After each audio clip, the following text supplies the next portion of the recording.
Bonjour à vous tous, bien-aimés du Seigneur. Oui, déjà ressuscité, avec un point d'exclamation. C'est étonnant, n'est-ce pas? Vous le savez sûrement que nous sommes au temps de la fin, n'est-ce pas? Vous le savez sûrement que Jésus, son retour est proche, n'est-ce pas? Et qu'il va y avoir une grande résurrection lors de son retour. Vous savez ça aussi. Mais nous, qui sommes vivants, nous sommes appelés à voir toutes ces choses merveilleuses s'accomplir. Nous monterons, nous, au ciel directement sans passer par la mort. N'est-ce pas? C'est merveilleux. Vous êtes conscients de cela, n'est-ce pas? Donc, nous vivons déjà cette vie éternelle promise, puisqu'on ne mourra jamais. Elle est déjà donc effective aujourd'hui même, car nous sommes appelés à vivre jusqu'au retour de Jésus et à être amenés au ciel sans passer par la mort. Il est temps pour nous de mieux comprendre aujourd'hui cette vérité présente en ce temps de la fin. C'est ce qu'on va faire aujourd'hui, c'est de saisir de façon plus efficace cette vérité. Nous sommes, la vérité c'est que nous sommes déjà ressuscités en Jésus-Christ. On va lire un texte dans Colossiens, chapitre 2, verset 12.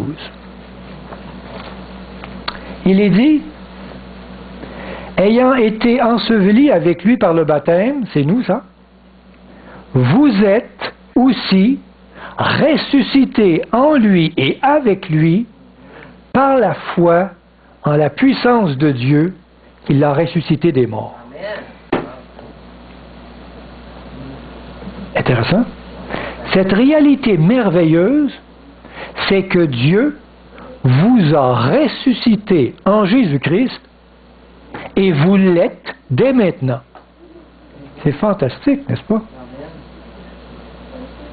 Ne cherchez donc pas dans le futur ce que Dieu dit qu'il a déjà réalisé en Jésus-Christ.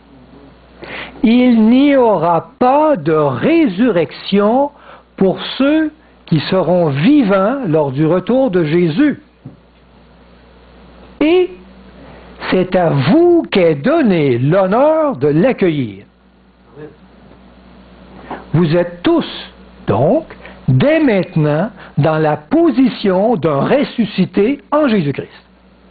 Et on va monter au ciel, sans mourir. C'est intéressant de savoir ça. Cette réalité doit vous saisir et vous faire cheminer dans la plus haute sphère de sainteté.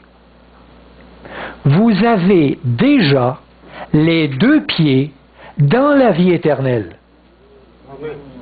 Dieu désire vous faire prendre conscience de votre position privilégiée que vous avez d'être comblé de ces bénédictions éternelles dès maintenant.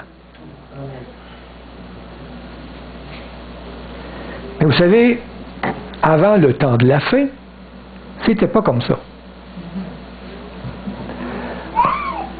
Lisons un autre texte dans Apocalypse 2.10. On était dans Apocalypse tantôt. Donc, avant le texte qu'on avait lu.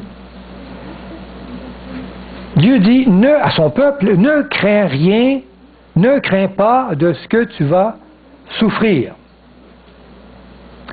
Sois fidèle jusqu'à la mort, et je te donnerai la couronne de vie. Dans ce temps-là, avant le temps de la fin, la mort était une délivrance pour ceux qui souffraient injustement. Mais aujourd'hui, c'est pas pareil, c'est différent. Le Seigneur nous dit, je viens bientôt. retiens ce que tu as, afin que personne ne prenne ta couronne. Apocalypse 3:11. Car il désire que vous viviez et passiez à travers cette souffrance injuste. Vous vivez en ce moment les débuts de votre éternité. Vous n'êtes pas appelés à mourir dans la souffrance, mais vous êtes appelés à vivre dans la souffrance sans que vous en soyez délivrés par la mort. La délivrance, ça va être le retour de Jésus, n'est-ce pas? Démontrant ainsi votre fidélité, votre attachement inconditionnel à notre Seigneur Jésus-Christ. Et que la souffrance n'aura pas d'impact sur la fidélité de notre attachement. Il y a dans la Bible, vous savez, l'exemple. Tu sais, la Bible, elle nous montre plein d'exemples que Dieu nous donne des prises de conscience de cette réalité. Un exemple d'un homme qui a vécu une grande souffrance et qui n'est pas mort. Et que Dieu ne voulait pas qu'il meure. Vous savez, c'est qui? Job, bien sûr. On va lire donc un texte dans Job. Job, verset 1. Chapitre 1, verset 8. Donc, Job, ça c'est loin. Job. L'Éternel dit à Satan. L'Éternel qui parle, il dit, as-tu remarqué mon serviteur Job? Il n'y a personne comme lui sur la terre. C'est un homme intègre et droit, craignant Dieu et se détournant du mal. Satan répondit à l'Éternel, est-ce d'une manière désintéressée que Job craint Dieu? Ne l'as-tu pas protégé, lui, sa maison et tout ce qui est à lui? Tu as béni l'œuvre de ses mains, et ses troupeaux couvrent le pays. Mais, dit Satan, étends ta main, touche à tout ce qui lui appartient, et je suis sûr qu'il te maudit en face. L'Éternel dit à Satan, voici, tout ce qui lui appartient, je te le livre. Seulement, ne porte pas la main sur lui. Et Satan se retira devant la face de l'Éternel. Belle histoire, n'est-ce pas? Connaissez-vous la suite de cette histoire de Job? Ah, vous la connaissez? Il n'a jamais renié son Dieu, n'est-ce pas? Satan disait, je suis sûr qu'il péchera contre toi. C'est sûr, un homme, il t'offre pas, il va te renier. Retire-lui les bénédictions que tu lui donnes, et tu vas voir, il va pécher. Alors Dieu releva le défi. Mais il dit à Satan, toutefois, ne le tue pas. Atteins pas à sa vie. Alors, qu'est-ce qui est arrivé par la suite?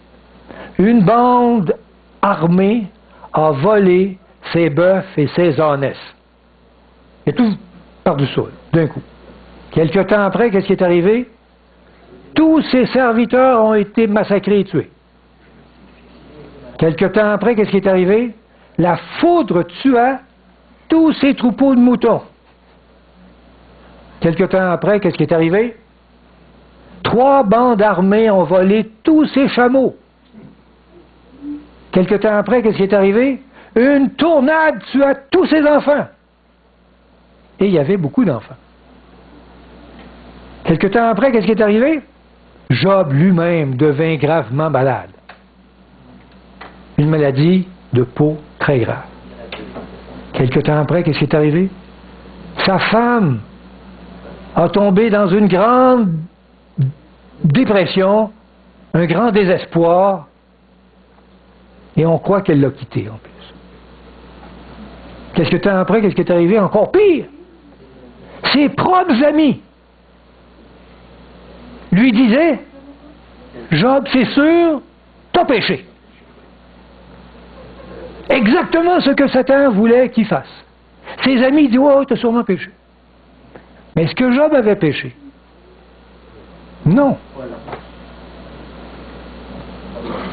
Mais vous savez, toutes ces choses qui arrivent à Job, peuvent-elles nous arriver aussi? Et est-ce qu'on va lâcher? En tout cas, ça ne serait pas facile, hein? Qu'est-ce qui est arrivé à Job?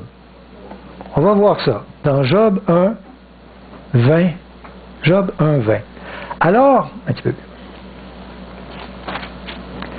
Alors Job se leva, déchira son manteau et se rasa la tête, puis se jetant par terre, se prosterna. Et dit, je suis sorti nu du sein de ma mère, et nu je retournerai dans le sein de la terre. L'Éternel a donné, l'Éternel a ôté, que le nom de l'Éternel soit béni. En cela, Job ne pécha point et n'attribua rien d'injuste à Dieu. Est-ce que Job a péché? Job ne pécha point. Dieu ne permit pas que Job meure de ses souffrances injustes. Car il voulait démontrer à tout l'univers que l'homme pouvait passer au travers des pires souffrances sans jamais pécher contre Dieu. Amen. Job en est l'exemple vivant. L'histoire de Job est un exemple de ce que vous pouvez ou vous peut-être devrez supporter au temps de la fin. Satan va s'acharner à vous faire tomber, à tout vous enlever, à vous jeter dans la poussière, mais la mort ne viendra pas vous sauver. Car Dieu désire démontrer à tout l'univers que son Église peut demeurer sans péché dans les pires calamités. Oui, vous pouvez vaincre toutes ces difficultés car vous êtes déjà ressuscité en Jésus-Christ. Vous avez déjà en ce moment la vie éternelle. Vous êtes déjà élus pour le ciel.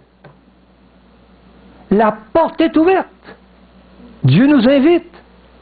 Dieu désire faire de vous tous la démonstration qu'un homme peut passer au travers des pires souffrances sans jamais pécher contre Dieu.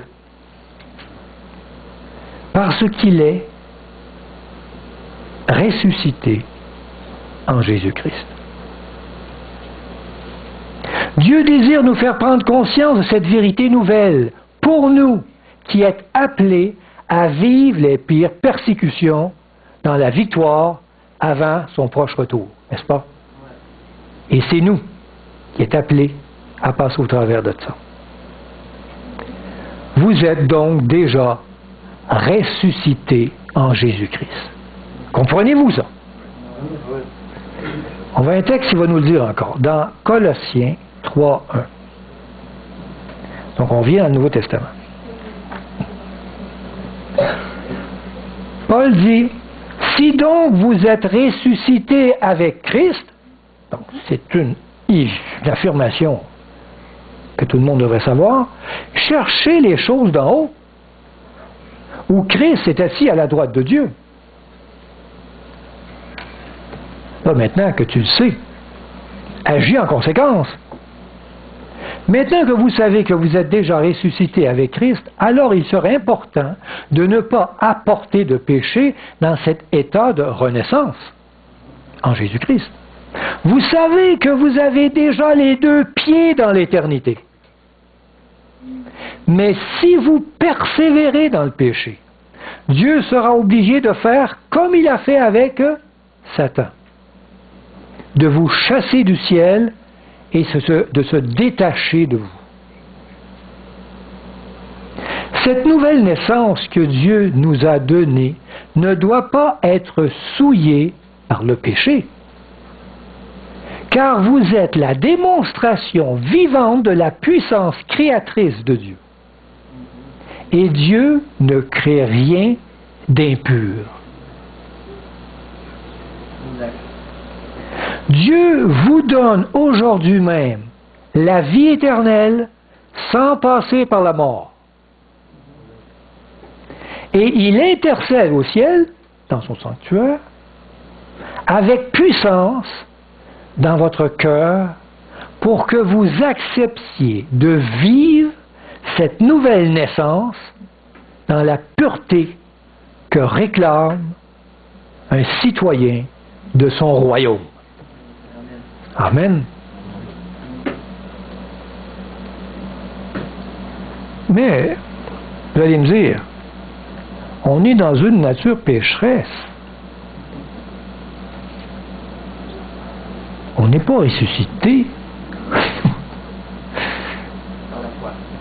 Mais c'est pas ce que Dieu dit, hein? Il dit qu'on l'est déjà. On va lire un texte. Dans Philippiens 3:20. Philippiens 3:20.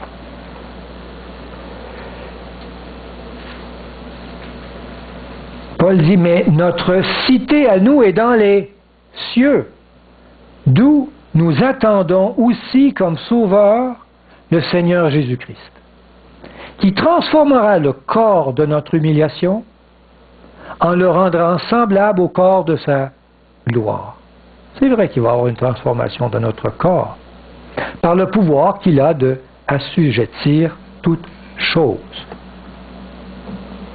Il est vrai que nous n'avons pas encore reçu ce magnifique corps incorruptible que Dieu nous promet, n'est-ce pas?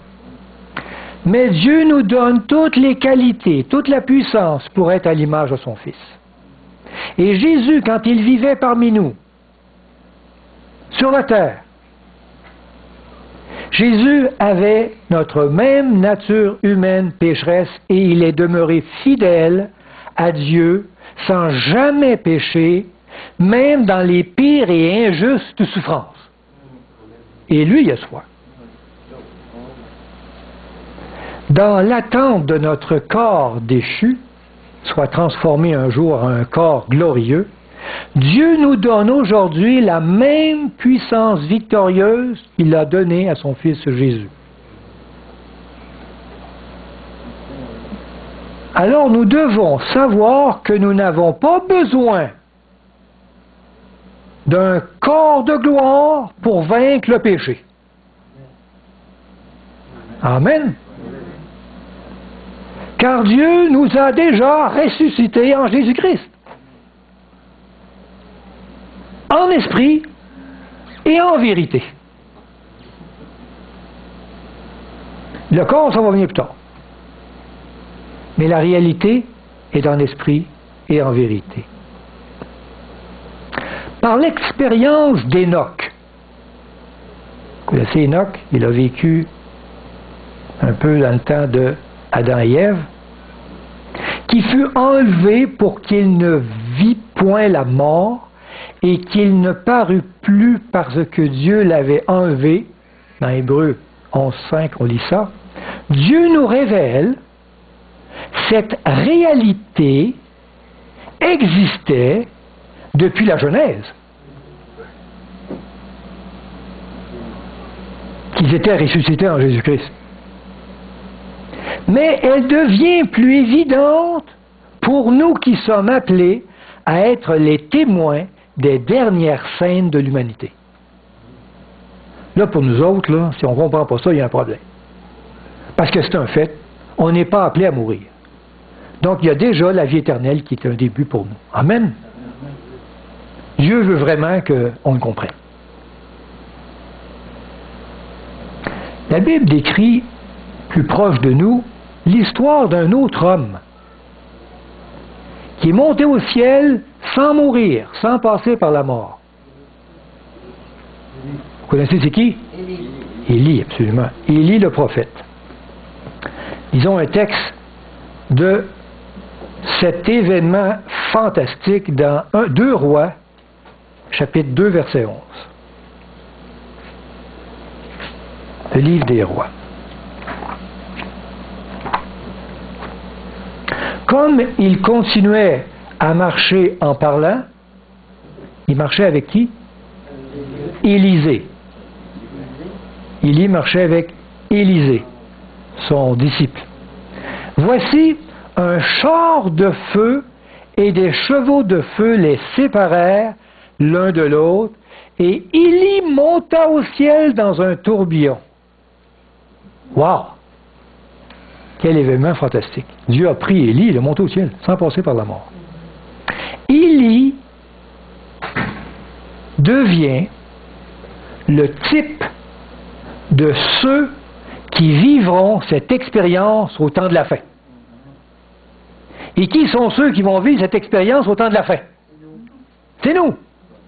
Ça serait intéressant de connaître l'histoire d'Élie. Il est le type de ce que sûrement Dieu veut nous apprendre, de ce qu'on va vivre.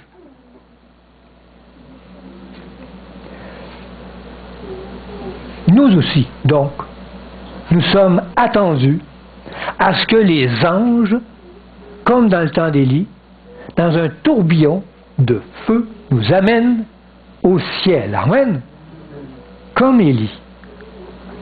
Donc, on va étudier un petit peu les détails de la vie d'Élie. Et je vous conseille de lire toute l'histoire. Je pense qu'on va juste effleurer quelques détails pour nous montrer comment Élie peut avoir vécu des choses qu'on va vivre les mêmes difficultés. Donc, on va lire quelques textes de la vie d'Élie. Dans 1 Roi 16, 30 à 33. Un petit peu avant. Akab, c'est le roi. Akab, fils d'Omri, fit ce qui est mal aux yeux de l'Éternel, plus que tous ceux qui avaient été avant lui. Et que ça va pas bien. Verset 31. Et comme si c'eût été pour lui peu de choses de se livrer au péché de Jéroboam, fils de Nébat, il prit pour femme Jézabel, une fille d'Eth-Baal, roi des Sidoniens, et il alla servir Baal et se prosterner devant lui. Il éva un autel à Baal dans la maison de Baal qu'il bâtit à Samarie.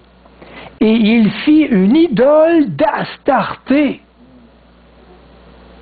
Akab fit encore plus que tous les rois d'Israël qui avaient été avant lui pour irriter l'Éternel, le Dieu d'Israël. Donc au temps du prophète Élie, les autorités religieuses se détournèrent du vrai Dieu, l'Éternel, et tout Israël était plongé dans une noirceur spirituelle déplorable. Donc on peut en déduire que, comme au temps d'Élie, aujourd'hui vous devez vous attendre à vivre dans une période où les autorités spirituelles chrétiennes, religieuses, se détourneront du vrai Dieu et que toute la chrétienté soit plongée dans une noirceur spirituelle déplorable. Quelles ont été les conséquences de cette histoire d'apostasie? Dans 1 Roi 17.1, Élie, le Tisbite, un des habitants de Galaad, dit à Akab, « L'Éternel est vivant, le Dieu d'Israël dont je suis le serviteur. » Il vit encore, il est vivant. « Il n'y aura 16 années-ci, donc plusieurs années, ni rosée, ni pluie, sinon à ma parole. » Même pas de la rosée. À cause de l'apostasie du peuple d'Israël, Élie prophétisa alors une grande sécheresse. Qu'est-ce qu'on peut en déduire pour aujourd'hui? Nous pouvons donc nous attendre qu'une grande sécheresse spirituelle s'abatte sur le monde chrétien. Plus de pluie du Saint-Esprit. Et il est vrai que l'on voit de plus en plus de gens se fermer aux vérités les plus évidentes. Moi, je trouve que celle du sabbat, c'est une vérité évidente. Et parfois, il y a des vérités évidentes que même dans notre Église, on se ferme. Parce que malheureusement, nous en subirons aussi les contre-coups de cette sécheresse spirituelle. Comme Élie en a subi les contre-coups. Mais est-ce que Élie a été injustement accusé de cette sécheresse? On va lire ça dans 1 Roi 18, verset 17. À peine Akab aperçut-il Élie qu'il lui dit, « Est-ce toi qui jettes le trouble en Israël? » Tout Israël croyait que c'était lui. Verset 18. Mais Élie répond, « Je ne trouble point Israël, c'est toi, au contraire, et la maison de ton père, puisque vous avez abandonné les commandements de l'Éternel et que tu es allé après les Baals. » Et quel commandement de l'Éternel la plupart des églises abandonnent-ils? Le 4e, n'est-ce pas? On accusa injustement Élie. On avait fait croire même à tout le peuple d'Israël qu'Élie était la cause des calamités de cette sécheresse. C'est à cause de lui. C'est lui qui a fait une malédiction. Donc, vous pouvez vous attendre à quoi? Vous pouvez vous attendre à ce qu'on vous pointe du doigt, vous accusant de causer du trouble dans l'Église. Et même vous serez haïs de tous. Et que le monde croit que c'est à cause de vous que le Saint-Esprit ne descend pas. Le monde chrétien détestera se faire dire qu'il est dans l'erreur, parce que son orgueil sera touché au vif. Et ça, les hommes n'aiment pas ça.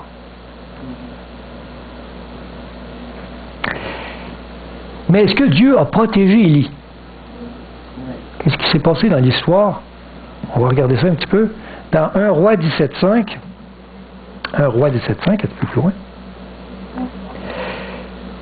Il partit, Élie, et fit selon la parole de l'Éternel.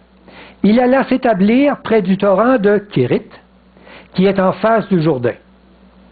Les corbeaux lui apportaient du pain et de la viande le matin, et du pain et de la viande le soir. Et il buvait l'eau du torrent. Le Seigneur est bon, n'est-ce pas? Oui, Dieu protégea Élie de cette sécheresse.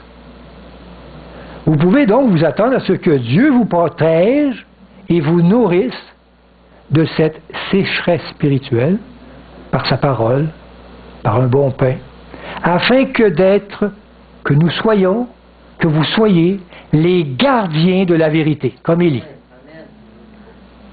Dieu vous entretiendra dans sa parole pour que vous soyez ses témoins dans un monde d'apostasie. Est-ce que Dieu va vous demander des choses difficiles? Au-delà de nos forces. On va lire ça dans 1 Roi 18, verset 1. Un petit peu plus loin encore, on avance dans l'histoire. Bien des jours s'écoulèrent, et la parole de l'Éternel fut ainsi adressée à Élie. Dans la 3e année, 3 années de sécheresse, il dit, va, présente-toi devant Akab, et je ferai tomber de la pluie sur la face du sol. Oh! Pas facile. Dieu demande à Élie d'affronter la mort en allant vers le roi Akab, puis d'aller dire qu'il va y avoir une pluie abondante. Ben, on peut vous attendre à ce que Dieu vous demande d'affronter de terribles dangers dans votre zèle de propager l'Évangile, la bonne nouvelle. Il en résultera, selon ce qui est écrit, une abondante pluie du Saint-Esprit. Amen. Mais au risque de votre vie, d'un danger terrible. Vous savez, quand la vérité éclate, elle tranche entre le vrai et le faux. Et ça brasse. Ça fait peur. Et ça fait des choses étonnantes. Qu'est-ce qui était passé à Élie dans l'histoire qui a suivi quand il a apporté cette vérité-là? On peut lire ça dans 1 Roi 18, 21. Alors Élie s'approcha de tout le peuple et dit, « Jusqu'à quand clocherez-vous des deux côtés? Si l'Éternel est Dieu, allez après lui. Si c'est Baal, allez après lui. » Le peuple répondit rien. Ça va bien qu'Élie avait raison. Verset 24. « Puis invoquez le nom de votre Dieu, et moi j'invoquerai le nom de l'Éternel. Le Dieu qui répondra par le feu, c'est celui-là qui sera le vrai, le bon Dieu. » Élie veut mettre les choses tranchantes. Arrêtez de niaiser. Si vraiment c'est ça la vérité, ben dites-le. Élie provoqua donc une grande controverse qui trancha en deux camps les vrais et les faux adorateurs. Nous pouvons donc nous attendre à ce que Dieu nous demande de provoquer une grande controverse qui tranchera en deux camps les vrais et les faux adorateurs. Ceux qui respectent le 4e commandement et ceux qui ne le respectent pas. Ne craignons pas les effets dangereux de cette controverse. Je crois qu'il est grand temps de dénoncer les faux adorateurs et les églises apostates. On dirait que c'est pas grave, tu sais. Bon, c'est comme dans le temps d'Élie. Élie était très clair, il y a quelque chose qui ne va pas. Il y a du vrai, puis il y a du faux, il y a du blanc, il y a du noir. Tranché. Et de quel côté êtes-vous? Qu'est-ce qui s'est passé après?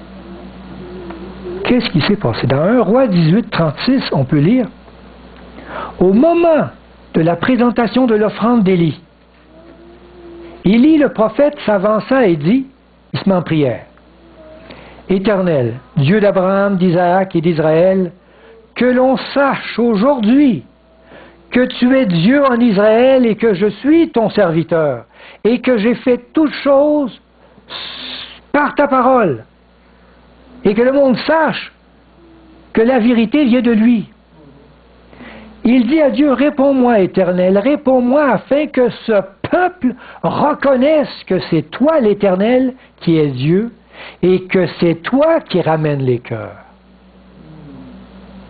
Et qu'est-ce qui s'est passé? Le feu de l'Éternel tomba, et il consuma l'holocauste, le bois, les pierres, la terre, et même l'eau qui était dans le fossé. Seigneur est fort. Élie eut donc une grande victoire par la démonstration puissante de Dieu. Nous pouvons donc nous attendre à ce que quand on va propager cette vérité, faisons-le. Au risque de notre vie, qu'est-ce qui va se passer? Dieu va répondre de façon grandiose. Mais, vous savez, c'est pas évident de vivre tout le temps proche de la mort, ces choses-là. Est-ce qu'il peut nous arriver des faiblesses? On peut lire ça dans l'histoire d'Élie, dans 1 Roi 19, 1. Il en passe des choses dans l'histoire d'Élie. Donc, Akab va rapporter à Jézabel tout ce qu'avait fait Élie. Et comment il avait tué par l'épée tous les prophètes, les faux prophètes. Jézabel envoya un messager à Élie pour lui dire que les dieux me traitent dans toute leur rigueur si demain à cette heure, je ne fais pas de ta vie ce que tu as fait de la vie de chacun d'eux. Tu les as tués, m'a tué. Et Élie, qu'est-ce qu'il a fait? Élie, voyant cela, se leva, s'en alla pour sauver sa vie. Il a paniqué, le pauvre Élie. Face aux menaces de mort de la reine Jézabel, Élie tomba dans une grande panique. Il faut comprendre que quand Élie est sur la montagne et le feu tombe et l'Éternel, il est vraiment rempli du Saint-Esprit. Et à tout moment, il faut comprendre qu'il faut rester, demeurer dans la prière avec Dieu pour toujours être rempli du Saint-Esprit. Aujourd'hui, vous pouvez vous attendre à ce qu'un décret de mort soit prononcé sur vous et que tout le monde chrétien s'unisse pour vous faire périr. Ce sera votre plus grande épreuve. Vous pouvez aussi vous attendre, selon l'histoire d'Élie, à ce que vous tombiez dans une grande panique face aux menaces de mort qui pèseraient sur vous. Vos faiblesses donneront de la difficulté à Dieu. Et c'est bien sûr. Mais vous apprendrez à surmonter vos faiblesses et à vivre uniquement de sa puissance. Le corps va réagir d'une peur. Et parfois, certains vont shaker. Est-ce qu'on peut perdre courage comme Élie? Eh oui, Élie est comme un exemple. On peut lire ça dans 1 Roi 19,4. Qu'est-ce qu'Élie a fait? Pour lui, il alla dans le désert où, après une journée de marche, il s'assit sous un genêt. Ça ressemble à ça, sûrement un arbre comme ça. Et demanda quoi? La mort. Puis, est-ce qu'il est mort? Non. En disant, c'est assez, maintenant, Éternel, prends mon âme, car je ne suis pas meilleur que mes pères. Et c'est ce qu'on va ressentir, qu'on est vraiment impuissant et qu'on n'est vraiment pas meilleur que nos pères. Épuisé, Élie chercha la mort dans le désert, mais il ne la trouva pas. Vous pouvez vous attendre à ce qu'épuisé et même découragé, vous cherchiez la mort dans le désert spirituel du monde qui vous entoure. Mais est-ce que vous allez la trouver? Non, Dieu veut que vous soyez vivants jusqu'à son retour. Et il veut vous enseigner. Il veut vous montrer, t'as fait. Je m'en viens. Démontrer que vous êtes capable de vivre jusqu'à mon retour sans péché. Le découragement peut vous atteindre, mais Dieu vous encouragera. Il vous enseignera. Il préfère évidemment des serviteurs dont la foi ne faillit jamais. Est-ce que les anges vont venir nous aider? Oui. Pensez-vous que les anges... Qu'est-ce qui est arrivé dans l'histoire d'Élie? On lit ça un peu plus loin dans 1 Roi 19,5. Élie se coucha, s'endormit sous un genêt, et voici un ange le toucha. Il lui dit, lève-toi, Élie, mange. Hein? Il regardait, et il y avait à son chevet, quoi? Un gâteau cuit sur des pierres chauffées, une cruche d'eau.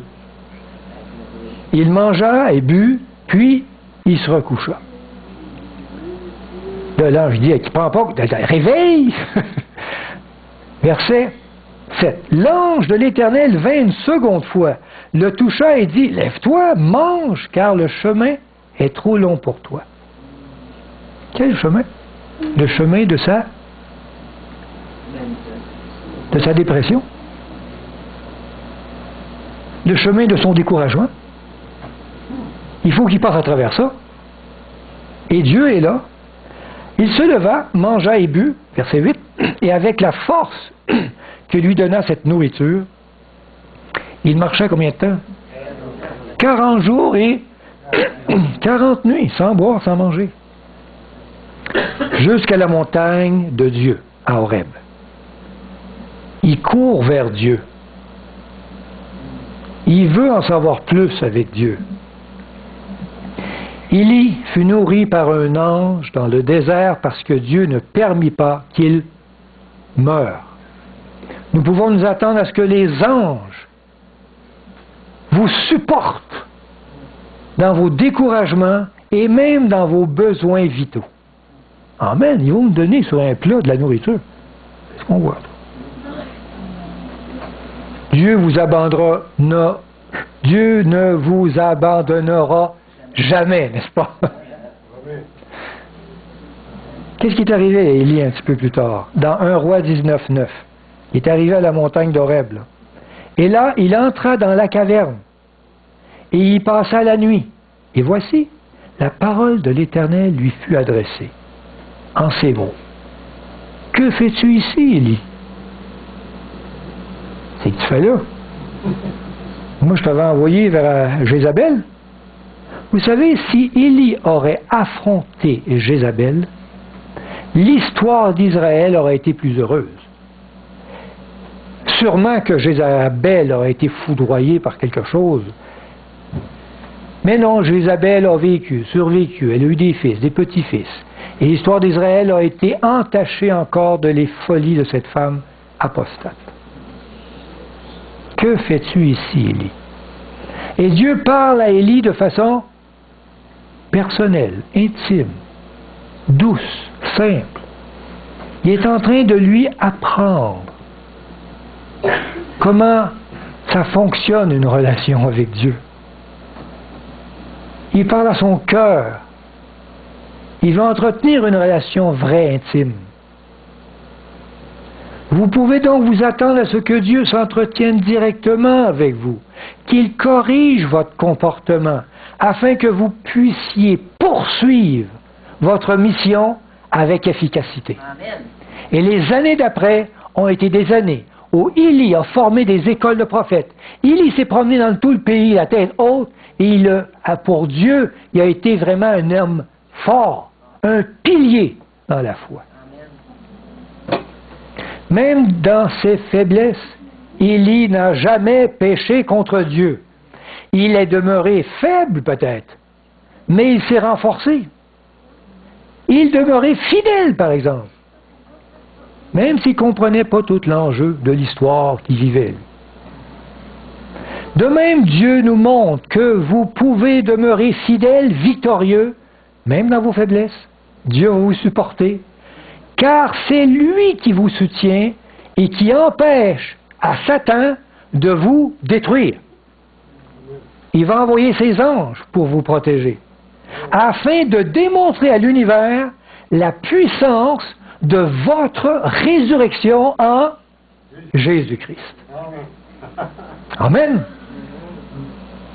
Êtes-vous conscient que vous êtes déjà ressuscité, prêt à monter au ciel, sans passer par la mort? Alors n'abandonnez pas, car Dieu est prêt à tout pour vous garder efficace jusqu'à son retour. C'est Christ qui vit en vous, n'est-ce pas? C'est Paul qui disait ça. On trouve ça dans Galates 2:20. Tourne dans le premier. Paul disait, j'ai été crucifié avec Christ, et si je vis, ce n'est plus moi qui vis, c'est qui? C'est Christ qui vit en moi. Si je vis maintenant dans la chair, je vis dans la foi au Fils de Dieu qui m'a aimé et qui s'est livré pour moi. Une question d'amour dans ce qu'il a fait. Dieu vous demande d'avoir foi en lui. Il vous demande de croire qu'il vous a ressuscité en Jésus-Christ. Il vous demande de croire que vous êtes déjà en train de vivre les débuts de votre vie éternelle. Il vous demande de croire que vous êtes déjà presque au ciel, que le ciel vous est déjà accordé. Il vous demande de croire que tous vos péchés sont pardonnés. Il vous demande de croire que vous avez la victoire sur le péché. Amen. Votre vie doit refléter celle des anges qui sont au ciel. Car c'est à cette position de sainteté qu'il vous a élevé et il vous appelle à vivre dans cette position dès maintenant. Parce qu'on est déjà ressuscité. Démontrant ainsi la puissance de son amour qui transforme les cœurs à son image. Croyez-vous à cela? Amen. Bien sûr. Dans 1 Jean 5:10, l'apôtre Jean avait compris des choses étonnantes. 1 Jean 5:10, à la fin, il dit, « Celui qui croit au Fils a ce témoignage en lui-même. » Regardez bien, c'est quoi ce témoignage? Celui qui ne croit pas, Dieu le fait menteur. C'est grave. Puisqu'il ne croit pas au témoignage que Dieu a rendu à son Fils. Et ce témoignage, c'est que Dieu nous a donné la vie éternelle. Alors si tu n'y crois pas, tu le fais quoi? Menteur. et que cette vie est dans son Fils. Verset 13. Je vous ai écrit ces choses, afin que vous sachiez que vous avez la vie éternelle. Vous qui croyez au nom du Fils de Dieu. Amen. Et j'aimerais que cette réalité soit vraiment comprise, que la vie éternelle est déjà active. Alléluia. Nous sommes appelés à monter au ciel sans passer par la mort. Nous devons vivre de cette réalité de la vie éternelle car nous la possédons déjà. C'est par la foi en l'œuvre puissante de l'amour de Jésus-Christ que vous pouvez saisir cette vérité pour notre temps. Cette foi dans l'amour du Tout-Puissant permettra à Dieu de poursuivre son œuvre de restauration en vous, afin de vous élever à l'image de son Fils, et de vous élever jusqu'au ciel, vous permettant de le voir face à face lors de son retour. On va juste conclure par 2 autres textes, pour rendre ça plus serré, le boulon, on va visser le boulon. Colossiens 2,13. Paul dit, « Vous qui étiez morts par vos offenses et par l'incirconcision de votre chair, qu'est-ce que Dieu a fait? Il vous a rendu à la vie avec lui. Il vous a ressuscité avec lui, en vous faisant grâce pour toutes vos offenses. Il vous pardonne, il vous ressuscite, il vous donne la vie. » Dans Éphésiens 2,6, « Il nous a ressuscités ensemble. Et c'est pas tout, il nous a fait asseoir ensemble dans les lieux célestes en Jésus-Christ. » Que cette réalité puisse vous toucher. C'est ma prière. Je prie que cette vérité d'être ressuscité en Jésus-Christ devienne une réalité actuelle dans votre vie pour toujours. Amen. Amen. Praise the Lord. Woo-hoo.